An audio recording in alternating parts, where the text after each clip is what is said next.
I come from Ghana, and as you can imagine, post-colonial Ghana.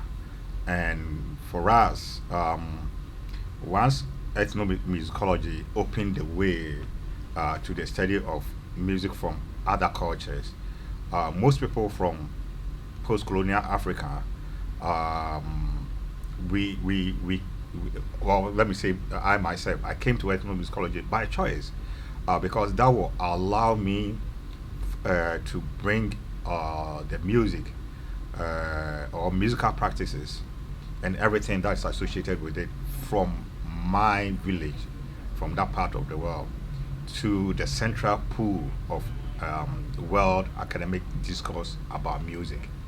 And so for me, um, that was the main reason why I enrolled in ethnomusicology. Of course, that was even when I came to the United States that I realized, because after my master's, um, I had my master's in Western music theory, and after that, I asked them, I said, what is it that I can study so that I can bring the music? Because everything that I've studied so far doesn't talk about the music from my village, and I'm from a village. So they said, then you have to study ethnomusicology, and then that's how I did, and I pursued it and all that. Yeah, so my graduate school, two places. The first place was a West Virginia University. That's why I said I am. That wasn't ethnomusicology. I did theory of Western music for my masters. So then my actual ethnomusicology training was at the University of Pittsburgh for 5 years, and I was fortunate, and that at the time, and I hope also by now also, uh, Pittsburgh is well known for training a lot of African ethnomusicologists. Once Professor Inketia, um, he was there for about 10 years as a Mellon professor in African music, and so that became a pool for a lot of Africans from the continent and also from the United States to go to University of Pittsburgh to train.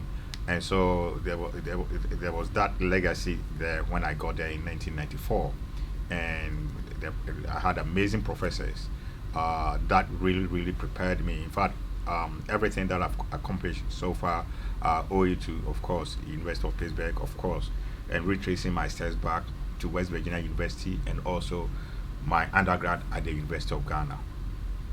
Okay, so my main research area initially, I started with music composition in oral cultures. How cultures who don't write down their music, that was my main. How do they compose? Because I went through my academic studies, and in a lot of literature, they will say, "Oh, African music is not written down, so it is not composed. It's just improvised." So I wanted to show that there's something like oral composition. Our colleagues in oral literature had by that time, established that there's something called oral literature or literature in African systems. The only way is that it's not written down, and they've come up with even a journal, to celebrate that. But in music, we were way behind, and so my first book was about music composition. My very first book was about music composition. Now I'm looking at the intersection between uh, music and historical experience, and I have a book that will be coming out next year talking about how uh, the music that comes out of Africa, especially the everything actually is based on historical experience. In other words, the music is responding to historical experience, events, actions, or mediation, or issues about identity and all those things. They come out of that. They don't just come out in a vacuum. So that is what I'm working on right now, and there's a book coming out on that. Yeah. So the forthcoming my forthcoming book is called Asante Court Music and Verbal Arts in Ghana. the porcupine, and the ghost too.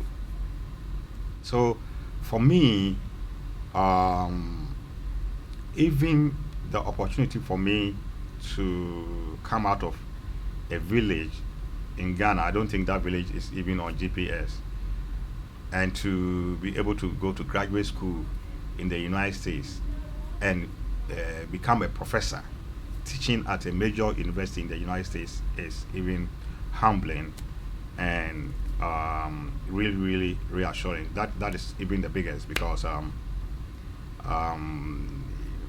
like I said, I come from humble beginnings, so that's even an amazing accomplishment unto itself, right? Of course, and the opportunity to also publish books. They are also landmark accomplishments that I can always be humble about it, right? Um, I have traveled all over the world in that sense too.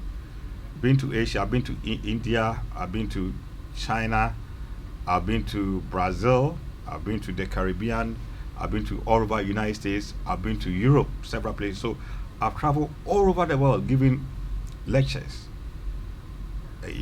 about my work, and how much more can a person ask for, especially in their career. So I'm really, really thankful, but at the same time, I'm humble about it because for people to accept the contributions, there are lots of contributions that we make here and there, and to invite us to all these extend invitations to me to all these places is just uh, enriching and encouraging for me, and it encourages me to keep working hard and bringing more materials to the discourse. So ethnomusicology is very, very, very important in the sense that we, at this point in our civilization, let me put it that way, it depends on how we define civilization. We're supposed to live peacefully. By this time, we're supposed to understand each other. By this time, I'm supposed to, if I travel to Taiwan, I'm supposed to be able to interact with them at a certain level and all that. But right now, the challenges are more than even 500 years ago. Or, in the dark ages or barbaric age, we are doing worse things. And most of us believe that music can change the world. We don't need smart guns and we don't need smart wars. But music is what will. Unfortunately, the way we've set up our music schools, we have we have not been able to even understand 1% of the world's population, why they make music, how they make music, and what role music will play in those societies around the world. We haven't able to do that despite our advancement and everything. And so we have a lot of work to do, and it is ethnomusicology that opened the way for every way of studying music to be possible, right? With ethnomusicology, there's no one way, and because ethnomusicologists, we go all over the world. Of course, even our backyard. Now we understand that we can even look out through our window and see kids playing on the streets, and if they are using music, it's worth studying. So if we understand that in order to be able to interact with everybody in the world, I tell my students that when I travel to any part of the world, I don't want to behave like the people in my village, because then there's no need for me to go there, because there will be nothing for me to learn. The reason why I'm excited about the world is the differences, is the shared diversity of our musical cultures, and that way we all can bring something to the table. Just because the whole world we can't be the same, we can approach our understanding of the universe the same way, but it is the diversity, and the diversity we can start from musical practices and join hands in the world and build bridges, not walls.